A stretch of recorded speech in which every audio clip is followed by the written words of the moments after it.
įsirenkit 40 kvadratų su viskuo, su visom lėkštėm, daveskit iki žodžiu, gyvenimo ir pasižiūrėsit, kiek kainuoja. Tai čia kalba tik tai tie, kurie niekada nesusidūrė su jokiais remontais ir niekada to nedarė. Žinot, papezėti tai mes visi mokam, o tą tikrai puikiai žinom. Pavyko parduoti? Ne, mes dabar iš vis išėmėm skrendimą. Neapsimoka, kad grūdintųsi ten. Jo, išėmėm skelbimą. Žinot, valgyt jis man neprašo, jis nėra joks paskolinis, tai yra mano asmeniniai pinigai ir gali ir pastovėti, žodžiu, metus, jeigu reikia. Dabar užsukime į matyt mylimiausią lietuvių kurortą – Palangą. Čia net ir ekonomistams įspėjant apie artėjančią krizę, atrodo niekas netaupo. Štai per ilgąjį vėlinių savaitgalį vietos viešbučiai buvo užkimšti 100%. Nors už naktį dviviečiame kambaryje buvo prašoma vidutiniškai nuo 60 iki 300 eurų. Sveiki, atvykę į mūsų apartamentus Palangoje, prašom. Dar vasarą lankėmės vienuose iš poilsiautojams nuomojamų Palangos apartamentų. Pernakvoti čia nebūtų pavykę, nes viskas užsakyta visam sezonui. Tai mes turime dvi identiškas vilas, ar ne? Viena vienoj pusėje, kita kitoj pusėje. Tai yra 4 miegamieji su 4 vonios kambariais.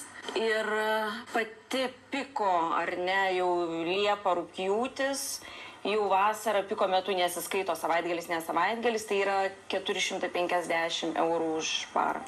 Pasibaigus sezonui kainos krenta. Žiemą šiuos apartamentus galima išsinuomoti nuo 120 eurų. Tiek ir pardavimų srity, tiek ir nuomui mes nepastebėjom kol kas dar kažkokios krizės. O dabar važiuokime ten, kur galėtume sutikti, kaip sakoma, Lietuvos žvaigždyną. Ir tai visai nelegendinė Palangos Basanavičiaus gatvė. Mūsų takas į jūrą Žvaigždžių alėją pasipuošė labai žinomais žmonėmis.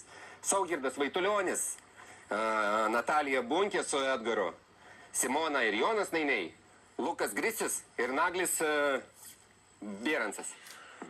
Vienas savo kotedžą pajūryje parduodanti Natalija Bunkė jau spėjo įsigyti ir kitą. Kur kas didesnė. Su grupe savo žinomų bičiulių per vieną vakarėlį ji pajokavo. Nusipirkime ne namą ar kotedžą, o visą gatvę. Kaip tarė, taip ir padarė. Tad visai netrukus čia, visai šalia Palangos, įsikurs visa grupė žvaigždžių. Esame Natalijos namelį. Turime įėjimą iš šitos pusės, tada turime sanmazgą, dušas, tualetas, kriauklė, tada virtuvės zona kartu su svetainė, su nuostabiu vaizdu. Kiekvieną rytą jis pasitinka saulė, paukšteliai, dabar net girdisi labai fainiai. Tada turime šalia 2 miegamosius. Ko nepaminėjau, prie įėjimo yra integruotas sandėliukas, beveik 5 kvadratai. Labai patogu, iškart nusimetė į dviratį, kitus daiktus. Būsimoje Žvaigždžių alėjoje lankėmės dar vasarą. Čia buvo likęs tik vienas neparduotas kotedžas, kurio kaina siekė 135 000 eurų su daline apdaila. Čia yra 50 kvadratinių metrų namas. Iš jų beveik 5 kvadratiniai metrai sudaro integruotas sandėliukas. Tai yra didelis privalumas. Žmogus iškart turi viską vietoje, apart to yra 2 arai žemės. Paskaičiavus paaiškėja, kad šio kotedžo kvadratas siekia 2700 eurų su daline apdaila. Tačiau garsenybės atrodo netaupo, net kai ekonomistai skalambija apie ateinančią krizę. Puikia investicija, sako Natalija Bunkė, o statytojas dar vasarą tikino, kad investicijos grąža net 20% per metus. O tai mūsų žvaigždė sakė, dėl ko jūs perka šitos namus? Na, juos visų pirma sužavėjo vieta, aišku, ir kaina, nes bet ką turbūt ar ne gali suviliuoti su gera kaina. Bet pagrindinis, aišku, momentas buvo vieta, na ir tas spektras paslaugų, kurį duodame kartu su šildomu baseinu ir 2 kavinėm, ar ne?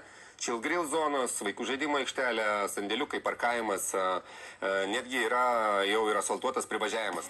Tiesa, dabar ekonomistai spėtų gerai pamastyti prieš perkant nekilnojamąjį turtą.